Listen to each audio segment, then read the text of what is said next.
Hello everyone, कैसे हैं आप सभी। वेलकम है आप सभी का मेरे चैनल फोकस ऑन स्टडी पर। मैं आपको चाइल्ड साइकोलॉजी पढ़ा रही हूँ।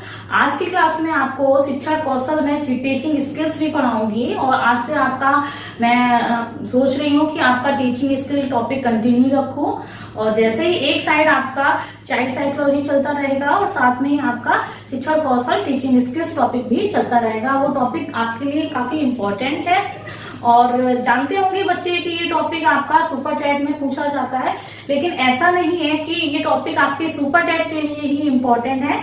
आपकी टेट एग्जाम में भी इससे क्वेश्चन आते हैं, तो जरूर दोनों ही बच्चे तो टेट वाले हैं टेट के लिए भी पढ़े और सुपर टेट वाले भी इसको अच्छे से, दोनों ही बच्चे ध्यान से इसको पढ़ें। ठीक है, तो मैं आपको कुछ आज थोड़ा सा सिलेबस डिस्कस करूंगी और फिर कल से नेक्स्ट क्लास से आपको अच्छे से मैं स्टार्टिंग करूंगी। आज मैं कुछ आपको बताना चाहूंगी कि आपका चाइल्ड साइकोलॉजी और शिक्षण कौशल दोनों में क्या क्या डिफरेंस है और दोनों की टॉपिक्स में क्या डिफरेंस है, क्या क्या टॉपिक सेम है। ठीक है, थोड़ा सा सिलेबस डिस्कस कर लेते हैं।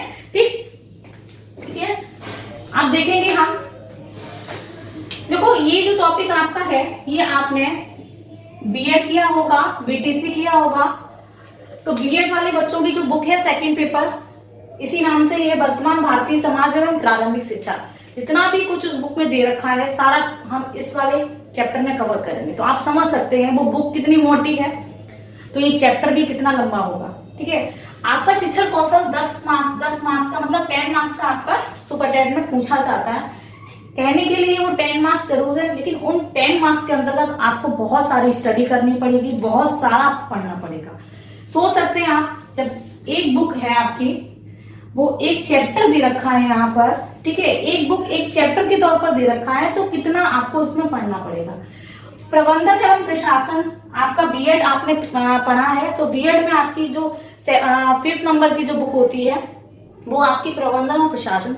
हाँ, आपको इतना नहीं पढ़ना, लेकिन जनरल चीजें आपके लिए जो जरूरी है, जो चीज आपके लिए जानना जरूरी है, वो चीजें आपको यहाँ पर मैं बताऊंगी, पढ़ाऊंगी, बहुत अच्छे से एक एक टॉपिक को क्लियर करते हुए पढ़ाऊंगी। ठीक है, तो हर चीज को आप ध्यान से पढ़ेंगे और जितना ही जरूरी है मैं उतना ही पढ़ाती हूँ। एक्स्ट्रा पढ़ने का कोई फायदा नहीं है कि आप इतनी मोटी बुक से सारी की सारी बुक आप पढ़िए, उसको याद करते रहिए, रटते रहिए, कोई फायदा नहीं है। जो जरूरी होता है एग्जाम के लिए, जो चीजें आती हैं एग्जाम में, हमें बस उतना ही पढ़ना है। ठीक है, तो मैं बस उतना ही पढ़ाऊंगी। हाँ, मैं इतना आपको श्योर करूंगी कि जो मैं पढ़ाऊंगी उसमें से आपका बाहर नहीं जाएगा, जो कुछ पढ़ाऊंगी वहीं से आपके लिए क्वेश्चंस बन के आएंगे। ठीक है, तो ये चीजें आपको ध्यान में रखे हुए पढ़ाऊंगी मैं। समावेशी शिक्षा, देखो आपका चाइल्ड साइकोलॉजी सीडीपी का भी इंपॉर्टेंट टॉपिक है, वहां पर भी आपको पढ़ाऊंगी, तो दोनों का ये एक ही क्लास में पढ़ाऊंगी। ठीक है, दोनों का आपका ये कॉमन टॉपिक है, ये आपको सीडीपी में भी आपका टॉपिक दे रखा है, तो मैं आपकी ये क्लास ले लूंगी, वो कॉमन दोनों में हो जाएगी। ठीक है, शिक्षा की नवीन प्रयास, जिसने भी बीटीसी किया हुआ है उसमें एक बुक है शिक्षा की नवीन प्रयास, तो वो बुक जो है वो सारे के सारे आपके इसमें, आपकी जितनी भी संस्थाएं चली हैं, जितने भी कार्यक्रम चले हैं, सारे के सारे इसमें दे रखे हैं। तो वो सारे के सारे संस्थाएं, कार्यक्रम जो भी शिक्षा के लिए चलाए गए हैं, ठीक है, तो वो भी जो एक्ट हैं वो सारे के सारे हम इसके अंतर्गत पढ़ेंगे। ठीक है, शैक्षिक मूल्यांकन और मापन, ये भी आपका सीडीपी का एक इम्पोर्टेंट टॉपिक है, मूल्यांकन व मापन, तो ये भी आपकी कॉमन क्लास रहेगी। ठीक है, तो ये भी कॉमन क्लास है, दोनों का सीडीपी का भी इम्पोर्टेंट टॉपिक है और आपका शिक्षण कौशल का भी इम्पोर्टेंट टॉपिक है, दोनों की एक क्लास रहेगी। नेक्स्ट पढ़ेंगे हम लास्ट में पठन कौशल और आपका प्रबंधन एवं प्रशासन। तो ये आपका मेन टॉपिक्स, ये चीजें हैं आपको पढ़नी है। कहने के लिए भले ही आपके 7 या 8 टॉपिक्स हैं, लेकिन आपको क्या है, आपको इसमें मेहनत करनी, काफी सारा इसमें पढ़ना पड़ेगा, काफी टाइम लगेगा। मैं आशा करूंगी कि मैं आपको पूरा कोर्स कराऊं, अच्छे से आपको पढ़ाऊं, कोई भी आपको प्रॉब्लम ना हो। तो आज हम थोड़ा सा आपको इंट्रो देते हैं, शिक्षण कौशल का अर्थ बताएंगे और परिभाषा बताते हैं। ठीक है,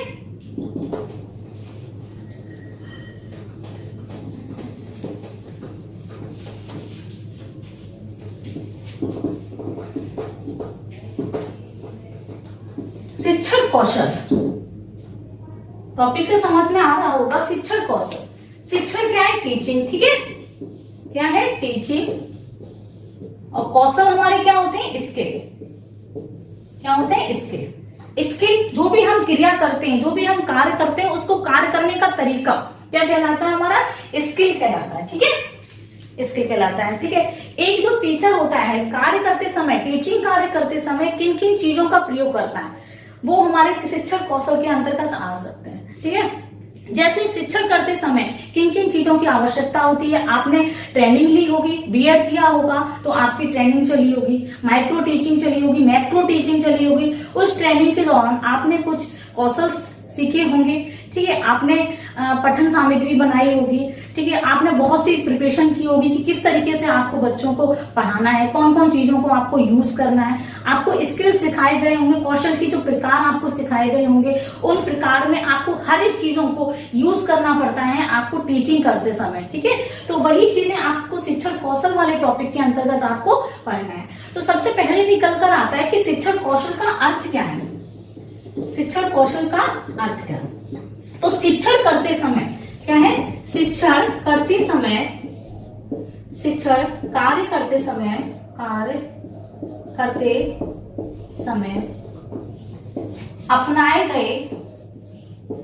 अपनाए गए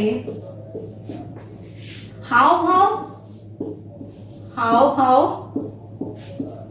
तौर तरीके,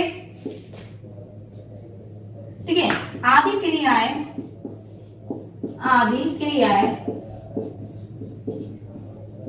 जो बालकों को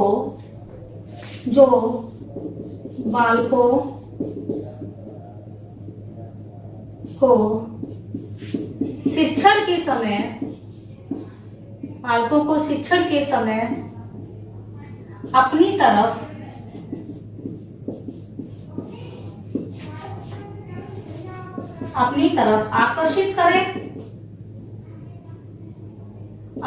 आकर्षित करें।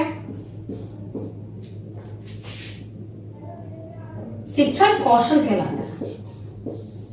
शिक्षण कौशल कहलाता है।